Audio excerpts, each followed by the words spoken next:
Hey guys, Stealth here.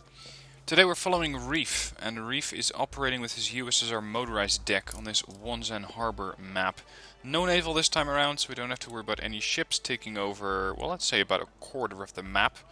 It's, of course, a harbor map, but I gotta say, this naval section is still really large, even though it isn't actually in the game. Anyway, about this replay, Reef sent it in quite a while ago, and he said it's basically a domination match 3v3 where I basically struggled very hard holding a city. And as you can see, I was slowly pushed until I somewhat regained initiative towards the end of the game. So, a bit of a spoiler there, but we're going to see what happens. Few interesting things to see in the game according to him. I'm going to see supply routes under heavy stress the whole time, and how he uses smoke to defend the supply routes. Now this is something I have not really seen that often. Using smoke to protect your supply lines. Other things that are going to be interesting in this game. He says, I know my team did a sneaky hind somewhere during the game, but I didn't see it, so I'm definitely going to pay some attention to that. There's going to be a Leclerc, which is going to get ambushed, and he would like more tips on how to handle the fight, because the BTRs got destroyed very quickly, while the infantry struggled without them. Okay. So, it's one of those games where we're going to have to do a bit of assisting, giving the guy pointers on how he can improve his gameplay. Now, on his team, we also find Sniper Fire and Fragman, we find the Max, Kirk, and Made in England on the other team. He says it's a domination, translated that means conquest, 3v3, 500 points, 40 minutes. As for the starting positions, we have a couple of helicopters spawning over here. This is the DHS M24P, so this means that it's the anti-air version. Teamed up with a Salamandra. Over towards the right they have one CV, which they have very cleverly not hidden in this tree line where it is usually stacked. But they've put it right here, which I don't think actually counts as dense cover. But it's at least going to be out of the way a little bit. Now what Reef is starting out with in this section, T-55 Alpha, a couple of BTR-80As with autocannons, a couple of BTR-80s, BTR-70s with AA infantry, and BTR-90s with autocannons and grenade launchers, as well as a BRDM-2U. Now if you have a deck that you specifically want to use on a map like this, you may want to switch out that BRDM-2U, that command unit, towards command infantry, because they are easier to hide. And they're also easier to keep safe. See, a CV like this is just going to hide somewhere behind a building, and let's say you wanted to capture Gulf with it, it's not going to be that easy because you got nowhere to hide. It's not that easy to spot them, but it's a lot more likely to start taking damage than infantry that's, for example, hidden in this structure. Anyway, we're off.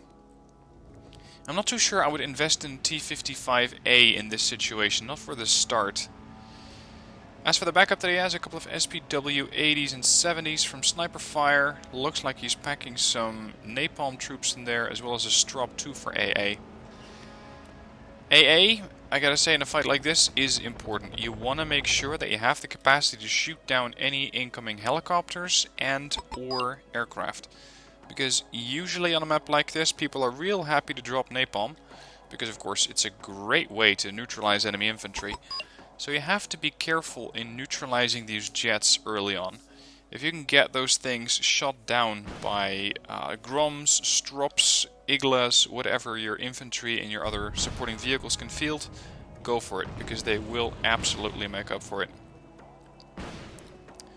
Now one thing that I'm noticing is that we got Fragment over here on the south, we got Sniper on the left, or let's say north, and Reef in the middle.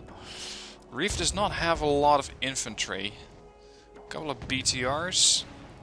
If Bluefor decides to push with multiple forces towards this sector, that's going to be pretty painful. So they have to be fielding a lot more infantry soon.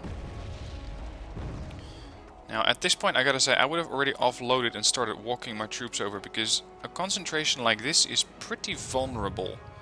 You don't want to keep your infantry in these things for this long. And here we go. Spetsnaz engaging SASR. The Max is taking a lot of fire. from the RPO from the Spetsnaz. They are doing an immense amount of damage to these guys. Look at that, 2 guys lost versus 20 kills there. Now he's pushing really aggressively with these BTRs, and that's something I would never do. Not when you still have your Iglas inside.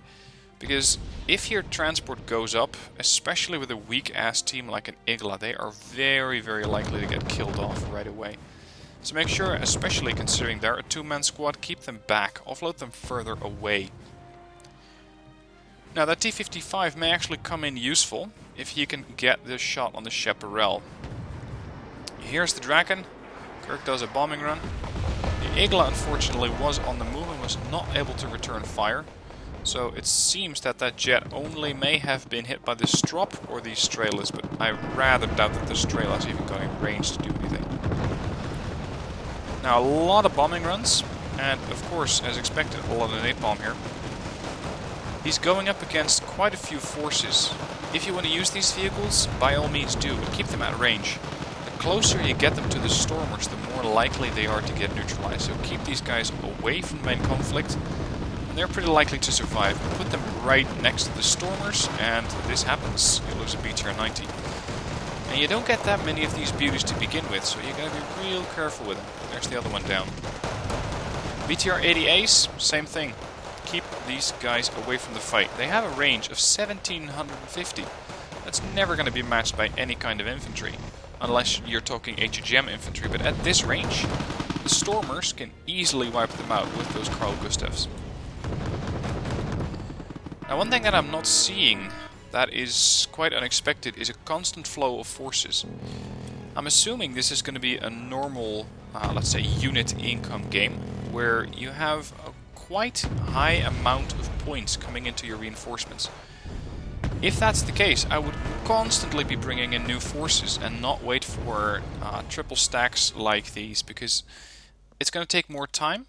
And if your forward forces do get wiped out, they're going to be harder to replace because the enemy may already have been pushing up, and considering they're not going to be challenged, they're going to roll right over your Iglas. So even single units are going to be perfectly suitable here. Just keep a flow of units towards the main battle. Otherwise, you may find yourself losing a lot more terrain than you would expect, and they are already drip feeding 1 point to blue for every couple seconds. For some reason they have not captured Gregory yet, and I think that sniper fire is now going to mitigate that situation by putting in command infantry. But this has taken them a lot of time in order to get this CV in a position. You could say, well, that is not too big of a worry, considering that they have made decent foothold in center as well as Dimitri. If they had invested more points into CVs early on, maybe they'd have gotten a bigger lead, but at the expense of terrain. And you gotta ask yourself which in Conquest is more important. And I'm looking forward to the discussion about that in the comments. Now yet again, he gets hit by the bomber. Those Drakens keep coming in. So what you want to have, if you have an urban situation like this, is for example right there, behind the structures while they can still get a good line of fire, and very high-end AA unit. Something along the lines of a Book, a Niwa, a Tor. Those long-range AA units can really make a difference. If you put them inside the town, they are not that likely to get a clear field of fire. Because for example, if I put my AA unit here, it may not be always capable of shooting in every direction. Of course, jets are going to be coming from this position. But let's say your vehicle's parked here. It's not going to be able to fire through the building. It's only going to be fired, if I'm positioned here, it's going to be fired in about this angle. So make sure you put those things in a position where they have a good line of sight and not something too close to the buildings. Now in the meanwhile, we still have a BTR 80, again taken up by the Stormers. Keep these things at range. SU 122-54s, same thing. Don't push these guys into the town. They are one-shots, and you're not using that range of 1925. So if you want to use these, definitely do so, but put them over there, where they are much more capable of providing fire support without dying instantly. Because right now, even though there are only 15 points, you are wasting points. And considering that his front over here isn't too strong to begin with, that is something that I would absolutely not do. Something else that you see here is that Made in England is already deploying some mortars. And this is a really good tactic. It stuns and weakens the enemy infantry, in this case the infantry used by Reef, so that the stormers have an easier time pushing through these guys.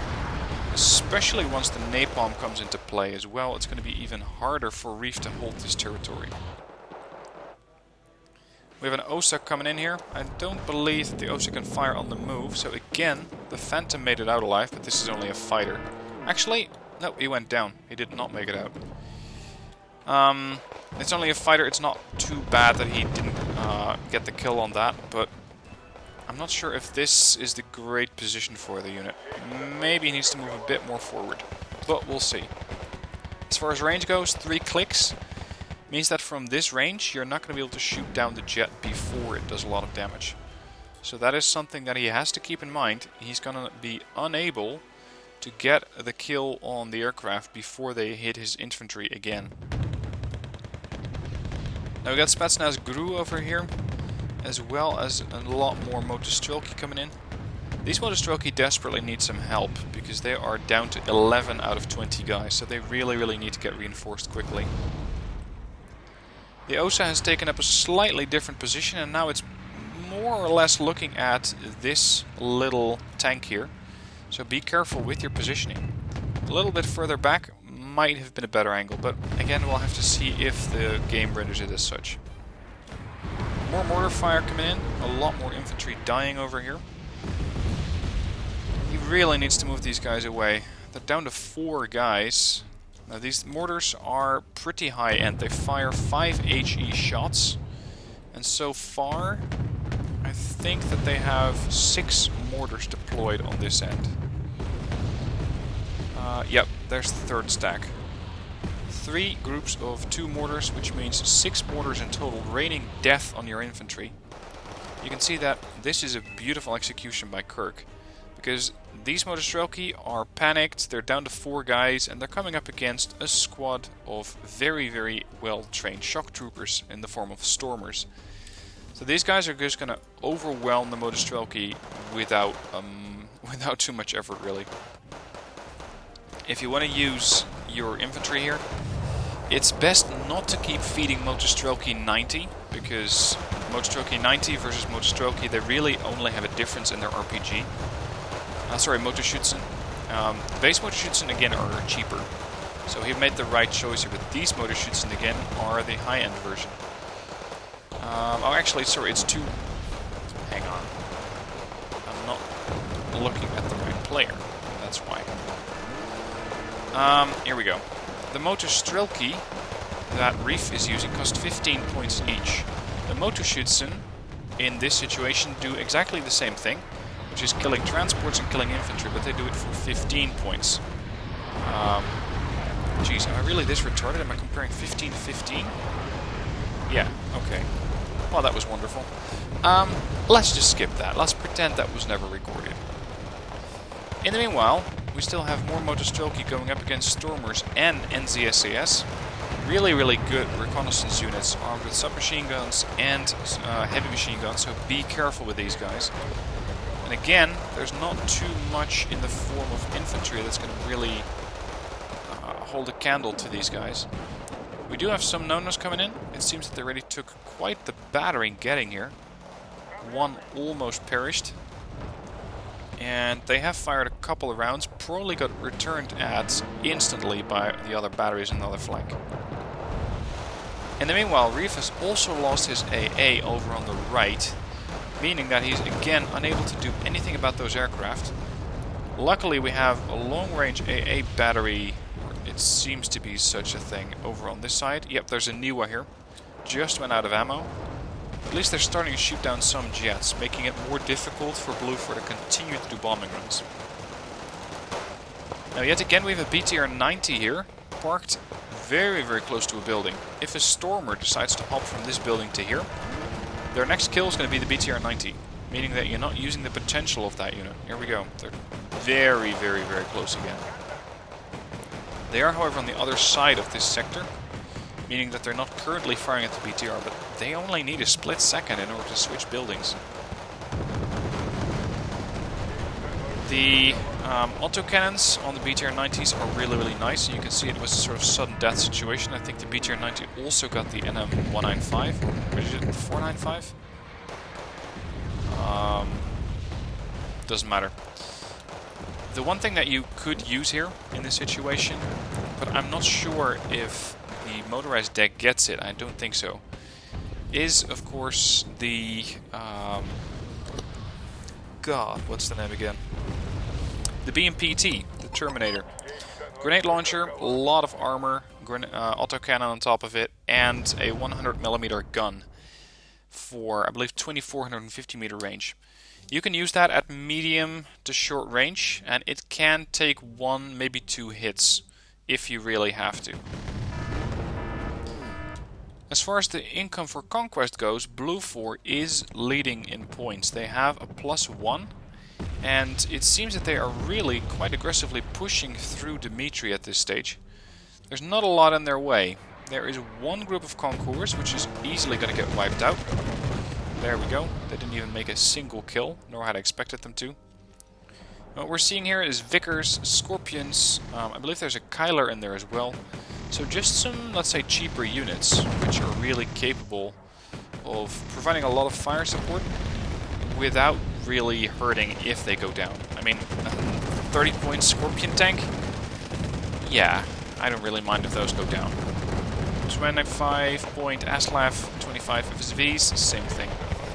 You're not really going to notice if those things go down. Considering that Blue 4 seems to be pushing on this flank, this would be the ideal time for Red to move up through the middle. Because I'm thinking that we may be seeing multiple enemies on this flank now. We have Made in England here. Kirk is still operating in middle. And over, actually, where, yeah, the Max is also seemingly operating towards the north. They do have a command unit in here.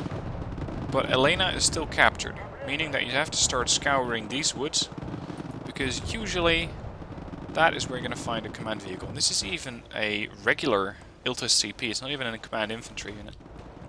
They also managed to sneak a Hachi Nanashiki all the way back here. That's an impressive piece of work by Kirk, getting that thing all the way in there. Okay, that sounded really wrong. I'm sorry guys, I'm pretty tired. I'm not really on top of my game as far as video recording goes today. So, let's just ignore that happen. Anyway, in the middle, Stormers are again facing off against Motostrelkis. The problem again though, is that he doesn't really have an answer to the NM135s. Situation like this, you want to go for the NM135s first. They are basically a one-shot for the Motostrelki. Maybe a two-shot if they miss their first round. Once you have those autocannons no longer firing at you, you're not that likely to panic half as quickly as you normally would. And you can then start to work on the Stormers without facing all of that autocannon fire, doing damage to your troops. Now, there's smoke coming in from Reef. I'm not too sure why, because he's actually helping the enemy push up, unless I'm reading the situation entirely wrong here. Because right now he does no longer have any kind of line of sight on these units. It seems that the Stormers blew themselves up here, by the way. They managed to blow up the command truck, the logistics truck, and then jump the building. They're now engaged with the Motostrelki. But over here on the left, we have a big fight going on between one survivor and no longer survivor from the Spetsnaz versus Stormers. And you can see they're putting up a massive smoke screen. But I really don't understand why. I don't see the benefit for this, or from this smoke screen for Red 4. Only the Blue 4. Blue 4 can say, okay, thank you very much, and they're going to push in some more vehicles right down the road, saving them to have to hop infantry across. And you can see that's exactly what's going on here. NM135 came down the road, immediately got shot at by the Motostrelki, but it made it all the way there, which is a significant problem. SASR here, squaring off against Motostrelki, and Reef is now firing at the structure where his Motostrelki are. It's almost a bit of friendly fire going on, in order to get those SASR unlodged here, or dislodged. Spetsnaz pushing in. They're jumping right on top of the Stormers. They are still wiping out infantry as they go. This, by far, is your best weapon in a situation like this. Just Spetsnaz. That RPO is going to chew through infantry very, very quickly. The only thing that you need to do is keep these guys safe from bombing runs and napalm. If you can do that, you can keep them updated with or outfitted with more logistics. They're going to keep doing that job. They're going to keep chewing through Blue 4 infantry like there's no tomorrow. Currently, though, they seem to be overmatched quite a bit. I'm seeing 24 Stormers in total, as well as some survivors from the SASR. You can see that Spetsnaz keep jumping around versus the Max here.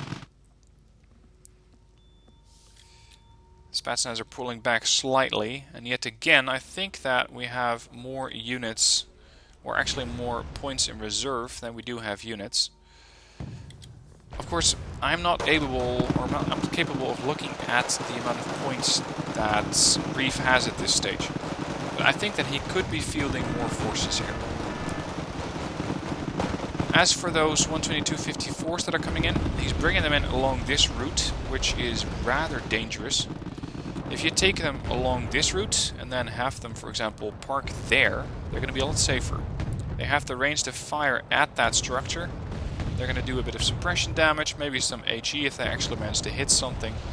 That's going to be more effective than trying to drive them in straight through here, where they're just going to get killed off by Kylers, which apparently were now made in England. And you can see these Kylers have no problem whatsoever chewing through these 122-54s. These things don't even have enough armor penetration to go through the frontal armor of a Kyler. And not only that, but his reinforcement routes, and maybe this is what he meant in the description of the replay, his resupply lines and especially his reinforcement routes are struggling, because they are pretty much being suppressed by the Kylers. And he's now putting up a smoke screen so that his own forces can jump or can make the leap from this side to the other side, where they are no longer getting shot at by the tanks. Still got a couple of Spetsnaz here, whatever's left of them. They have a decent amount of ammo, but they have no capacity of taking down those Kylers. He's going to need the motor shoots in from sniper fire in order to do that. So Sniper has to start pushing up here in order to get those tanks killed off, and then the Spetsnaz can keep going. BTR-80 rolling in with more infantry inside, as well as a Strela 10M. Now, if you want to shoot down aircraft, especially airplanes, the Strela 10M is not the way to do it. They don't have the range. A Romb in this situation would be far better. It would have been able to shoot down those jets a lot easier. Or you could have invested in, for example, an air superiority fighter, which you could put under a hotkey, see an aircraft, fly it in, shoot it down. The map is so small that you can adequately respond in time if you see a bomber coming up there. It seems that Blue 4 still has quite a strong position here. They have taken some napalm. Not exactly too sure where that came from. I've completely missed that. Might have been a bomber, although I doubt it with all the Blue 4 AA. In the meanwhile, we got the British Army from Kirk pushing up here with a couple of warriors. You can see that he is using these guys exactly the way they should be used. Keep them at range. They're fire support vehicles, they're not attack vehicles. And these autocannons are just chewing through the transports that Kirk is trying to put up, that Sniper Fire is trying to put up against them. Although now they seem to be getting a bit risky.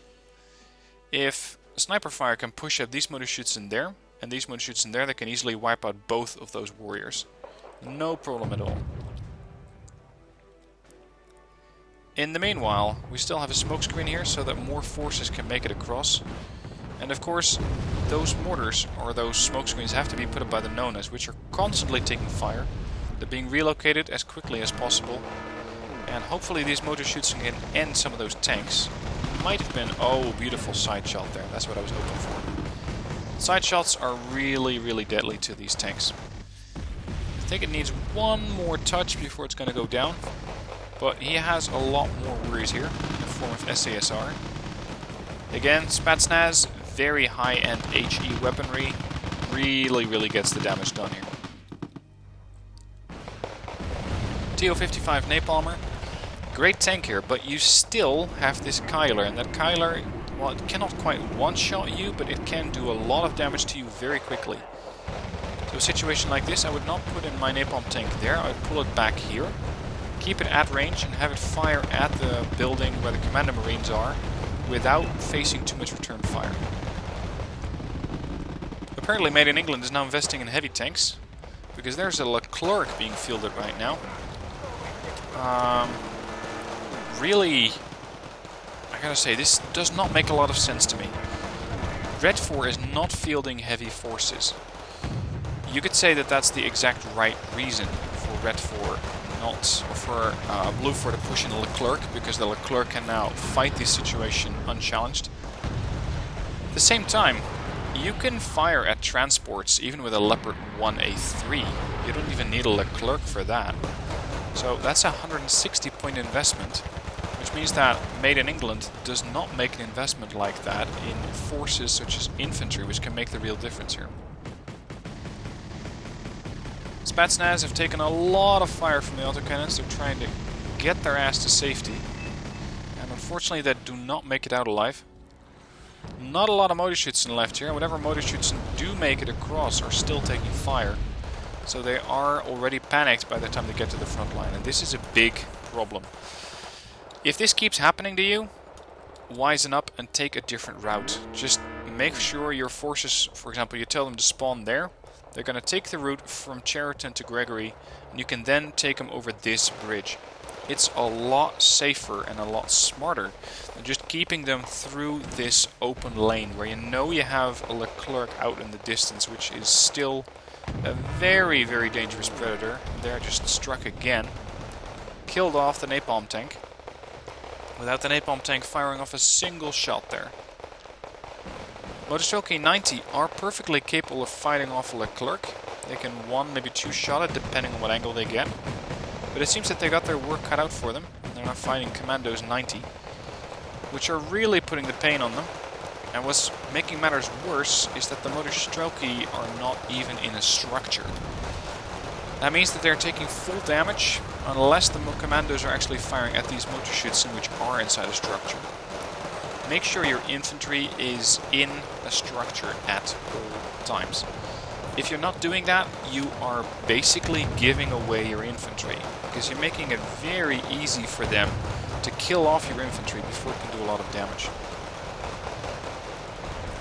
A couple of Spetsnaz taking a position here, but they don't have a good line of fire on the commandos. The commandos. They're taking resupplies from the Kolos here.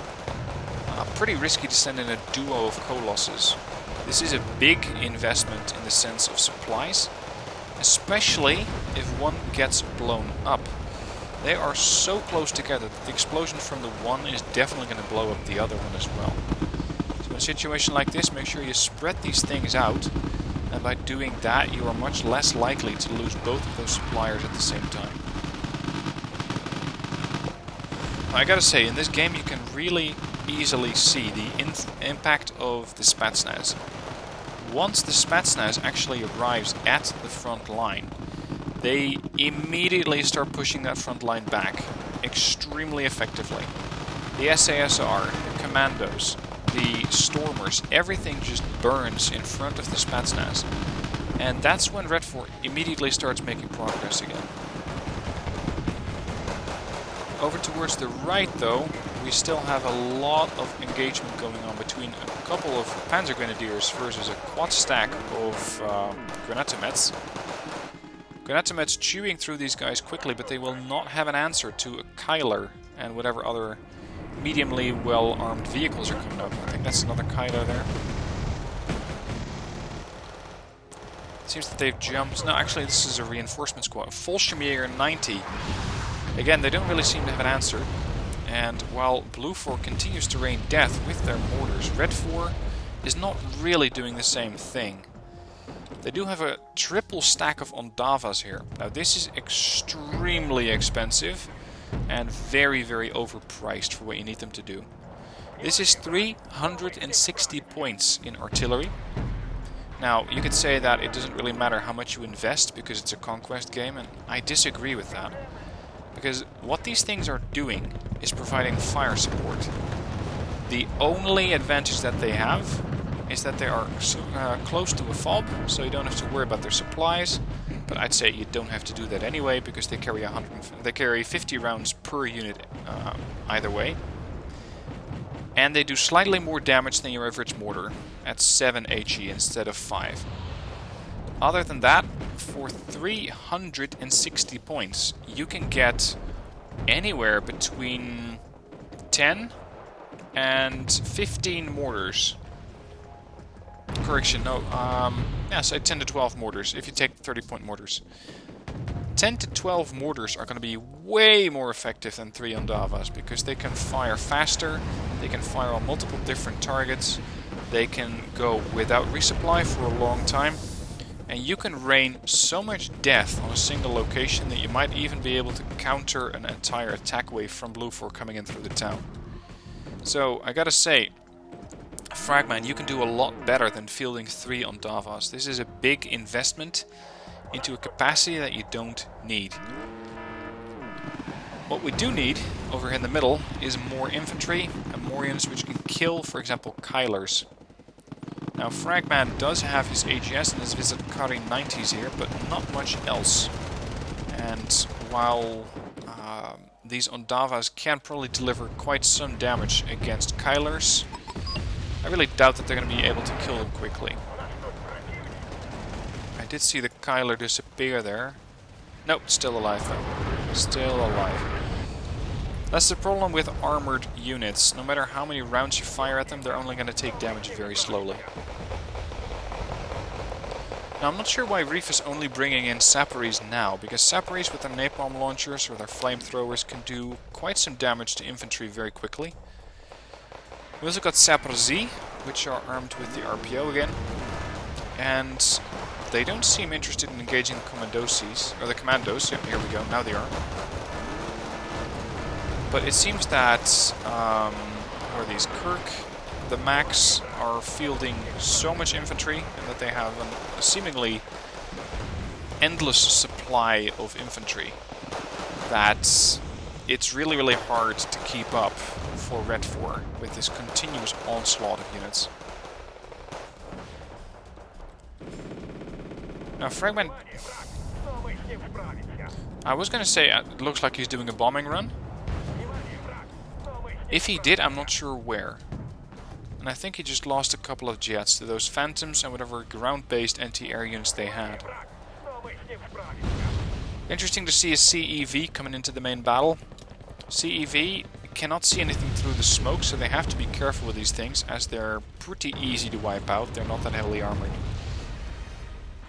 Unfortunately, though, the only unit that can take out the CEV at this stage is the Spetsnaz GRU. They can really wipe that thing out in probably 2 hits. Again, big investment keeping these guys in a group of 3, a triple stack. The thing with this is that if those mortars, and trust me, they're still alive, they may have been thinned a little bit, but they're not dead. If those fire at your structure, you're going to start losing infantry fast. Whereas if you spread these guys out over multiple blocks, you don't really have the same problem. You're not that likely to take so much damage so quickly. So making sure that you have your infantry units spread out is quite a bit safer. And especially for units that are as expensive as Spetsnaz GRU at 30 points, you don't really want to take a risk that's that big. Looks like the MRAWs managed to take out the napalm thrower, or the napalm tank. Again, keep them at range. MRAWs, I think they have a range of 700. Napalm tanks have a range of 1,000. The tank could and should have been out of range. And again, the SU-122 54s are pushing right through the town. Now, of course, it's unreasonable to expect Reef to adjust that mid-review or mid-replay, but I hope that for next gameplays you're going to see the logic of keeping these things away from the battle and using them as fire support units. Another thing that's really dangerous about keeping these guys in a triple stack, by the way, is these guys, MRAWs. They did quite a lot of damage to the Spetsnaz crew simply by firing that HE weapon. They didn't really need to do much else, but that HE weapon did a lot of damage. You can see that, especially combined with the other offensives that these guys have taken on, they are now to 15 man, which is half their strength. A couple of helos coming in. Immediately getting wiped out by the AA response from Reef here, so well played there. Look at this! We even got a 2A5 here. Why would you want to put a 2A5 in a town like that? A 2A5, is that the same Leclerc? Yeah, probably. Looks like a Leclerc with a German driver, Weber. As for the rest of these vehicles, Kylers, seems that they have some logistics trucks here. This is was an AA unit. Chaparral that got blown up. There's still a mortar firing. And this is what I was afraid of. They're firing probably at the Spetsnaz crew, or maybe just at the structure. The Kolos is taking the worst of it. They don't need a lot to explode. They don't have... Oh, actually, they do have one bit of frontal armor, but that's not really going to protect you against HE damage like that. Not consistently. And this is, by the way, again, a very good highlight of the amount of firepower that can be put out by the mortars versus the triple stack of Ondavas here. Because the mortars are pretty much consistently firing or firing over a larger area. They keep doing damage, they keep doing morale damage, they keep stunning infantry, keep the infantry from reaching their full strength of 10 men, or 5 in some situations. Making it very difficult for Redford to start pushing up. Now it seems that this Kyler just casually drives through everything and everyone. It's because Blueford does not have a that Redford does not have a response. Only now, at this range, it seems that the OT-64Cs with a Miljutka, no less, are taking out a Kyler, which I gotta say for Made in England is very interesting information, because it means that he can get all the way over here with vehicles without risking these vehicles and getting a chance to take, or have a chance to get these things taken down. Now, unless something spectacular happens, I don't see Redford winning this battle exactly. With a couple of Hornets coming in. Just a few bombers. What are they going for, though? Probably the Vizet-Karis? Oh, slightly missed them. Did not miss the CV and the AA unit there. And Blue Force again, dripping points. +1. Still have that Leclerc over here. Sorry, Leclerc. Where are the Spetsnaz? All the way over here. They don't have any capacity to take out anything heavier than a light transport. Light transports can be taken out with HE damage. Not the best option, but it's possible. In a situation like this, where they just keep coming in with tanks, you can quite easily field some remote stroke E90 and just wipe out those things with beautiful side shots with the RPGs. You can take out Kylers, Leclercs, even 2A5s like that. Now again, Reef is putting up a smoke screen so that his own reinforcements can keep coming in. It is still the fastest route, I'll give you that. Although I gotta say that this road is now so littered with wrecks that it might not be the fastest route anymore. And there is still a gap in that line. Fortunately for them, the gap is small enough that these vehicles don't really get shot at anyway. It's still really, really risky. I would always prefer my units to come in from this angle. Just use this road, bring them in this way.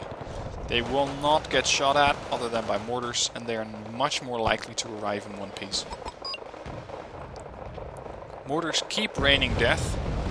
You could say artillery spam in this map, although I don't really agree. I think this is a good use of mortars. They just keep firing and firing and firing, and that's exactly what they do. They just suppress the enemy, and they do it really well. And what I'm not seeing in this game is any response to those mortars. If you see these mortars, especially this one, they can just see it sitting out there in the field, and I don't believe it's moved in the last few minutes. Get it out of the way. Wipe it out. Just kill it. Because if you don't, then sooner or later it's going to end up killing something of yours. You wouldn't want that to happen. Now, Made in England has probably mistakenly pushed up with the Fuchs here. That's a really aggressive CV push for an unarmed CV. Or okay, maybe it's armed, but it's not that heavily armed. And it seems that they are trying to get this zone away from Red 4, so that Red 4 does not close in on their points value. You can even see the Fuchs over there. Now, let's see if they can do some more damage here. Although the damage is not really what you want to do.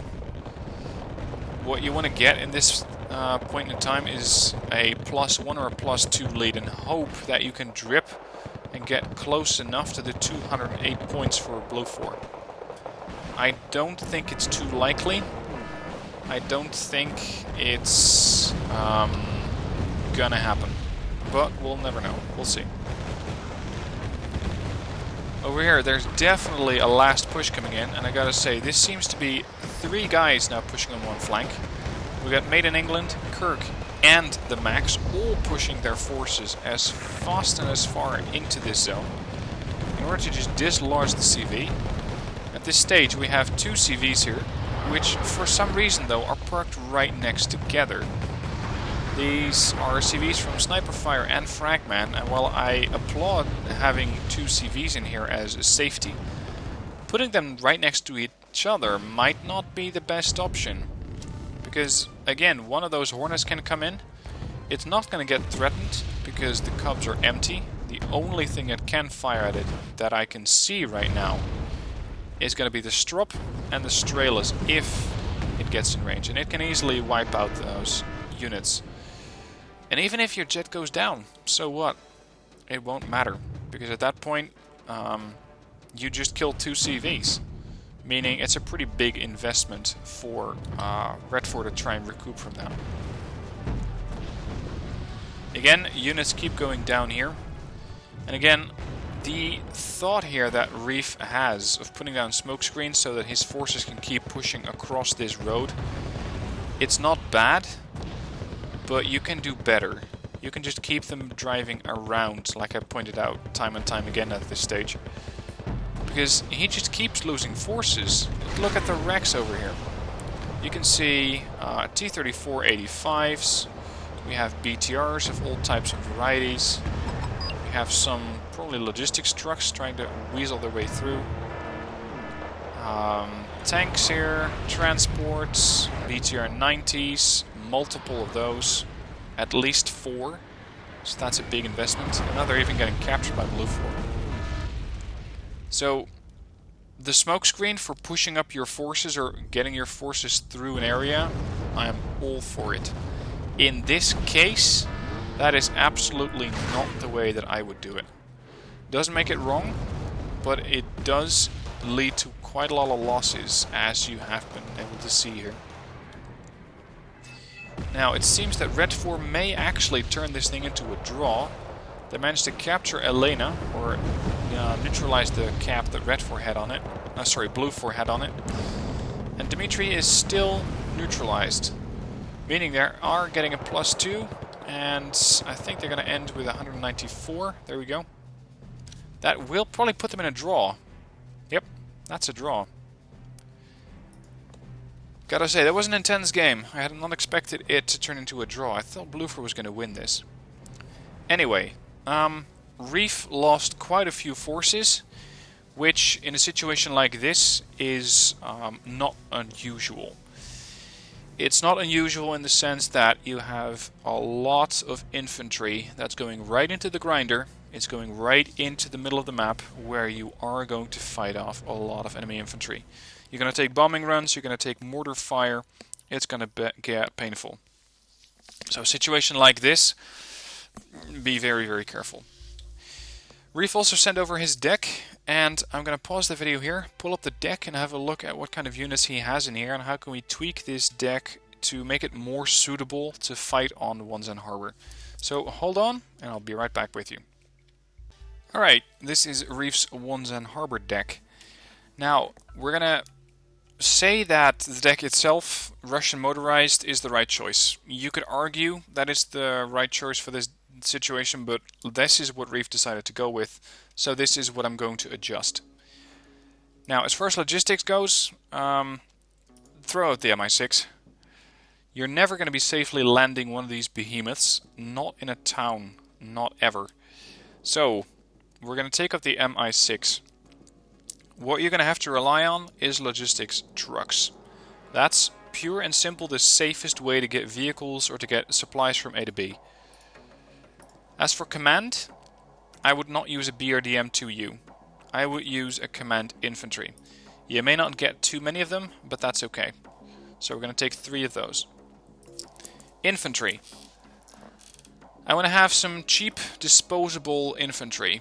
Motostrelki for 15 points in a 15-point transport is currently the cheapest unit that we have, but we can go even cheaper with the Motostrelki baseline.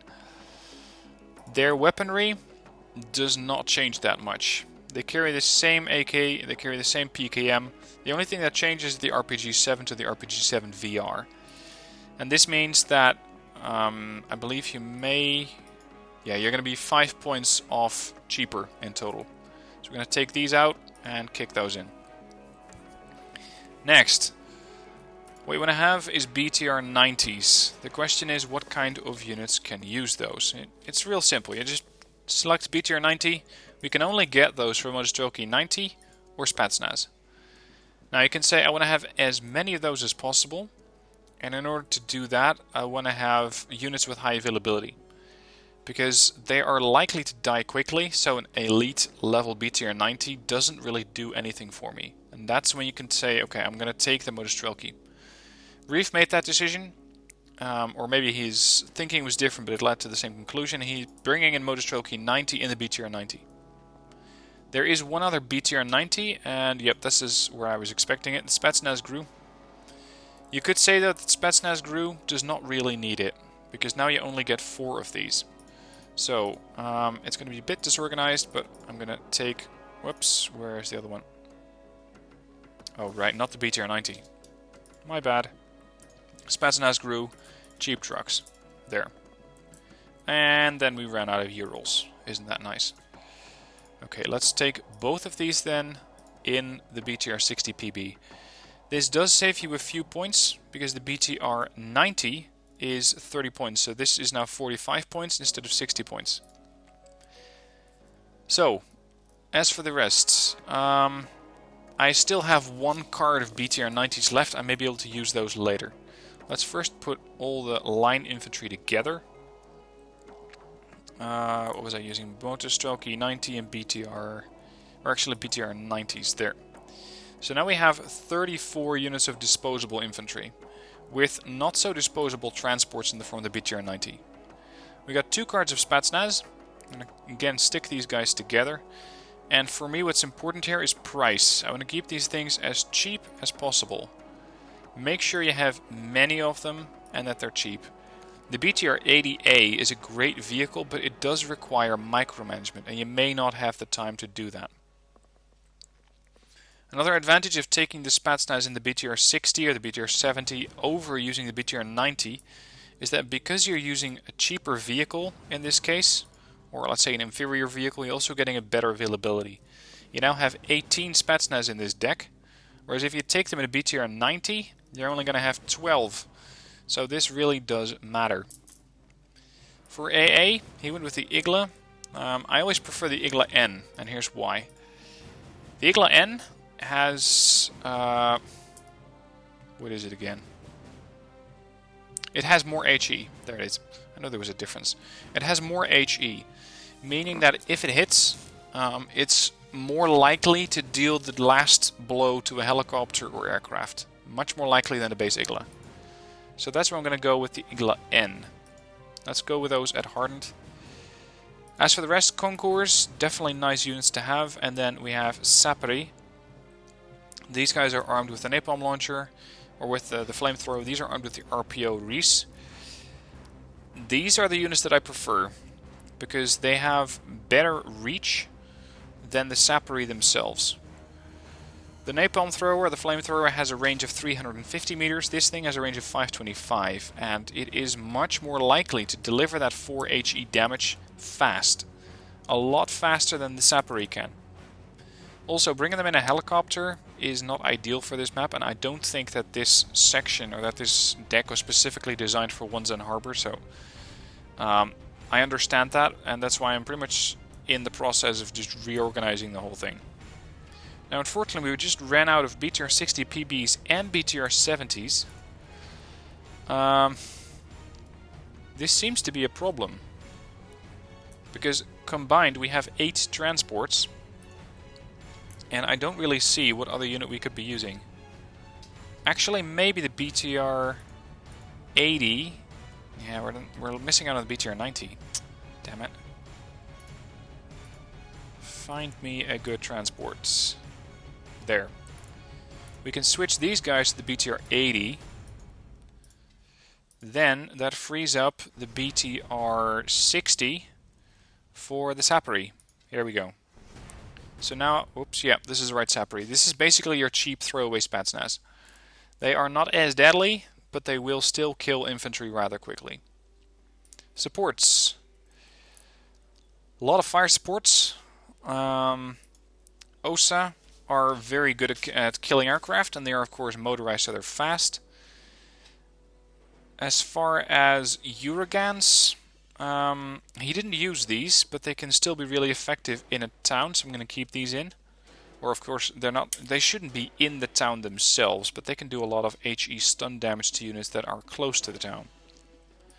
Strela 10Ms for helicopter defense. Bruises. I don't think you're too likely to use a lot of these in the town. As far as long-range anti-air goes, I don't think we have any other options. The OSA AKM is a slightly better long-range AA version at 3,500 meters versus 3,150. So let's throw in a couple of those. Tanks. Bloody hell. Unfortunately, you only get crap tanks in this deck. There's no way around it. But having 24 T-34-85s in here is just inviting disaster. I don't find these things particularly useful, other than maybe in the form of fire support units, where they can still be slightly useful. PT-90s, let's see.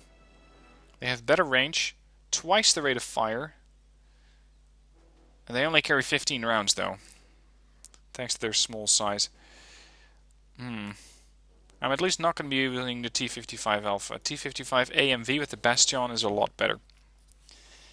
Okay, let's just stick with these guys and don't think about it too much. Reconnaissance is where you get a lot of availability and a lot of cards because you have a motorized deck. So we got a KA-52 in this deck, always a nice helo to have. UAZs, you're not too likely to use these, but you can use them. BRDM-3s, I didn't see any, but these could have been really useful with their autocannon for fire support. T-55 Recons, you're not too likely to use these in a town. So I'm going to throw those out.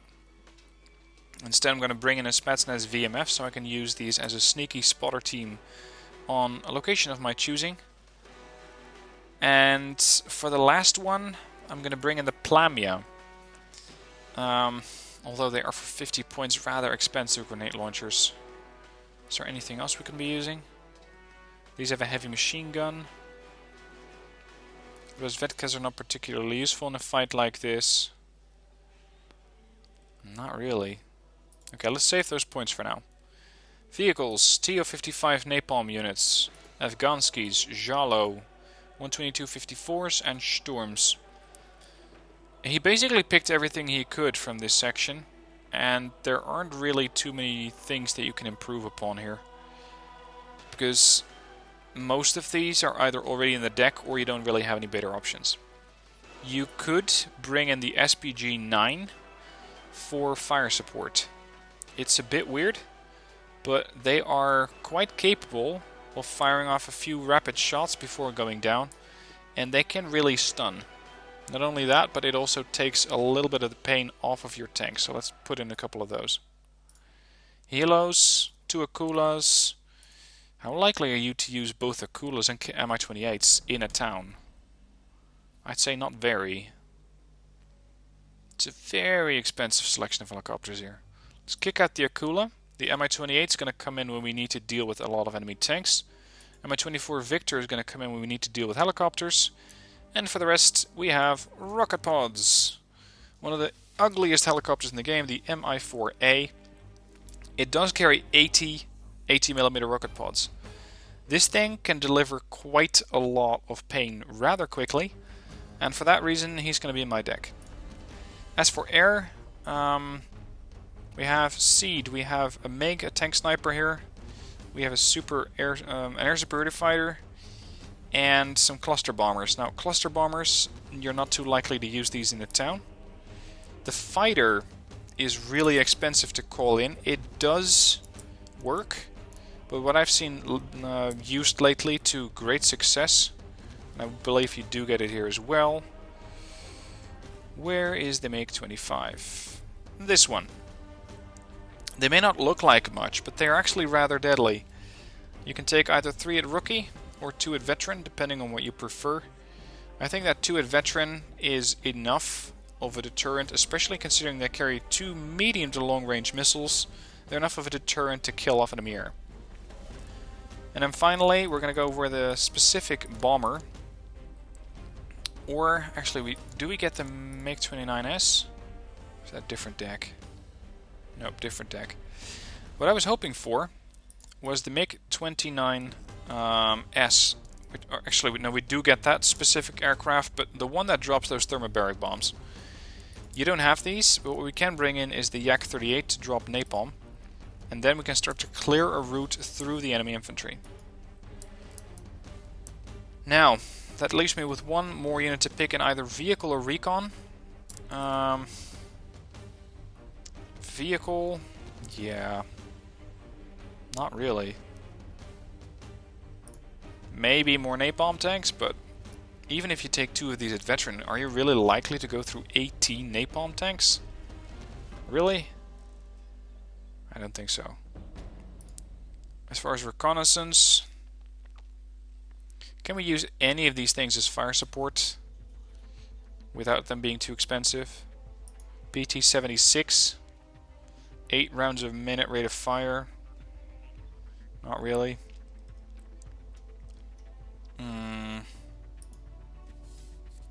You could use these things for the machine guns, but we already got a ton of transports which can do the same thing. They are all armed with that KPVT machine gun.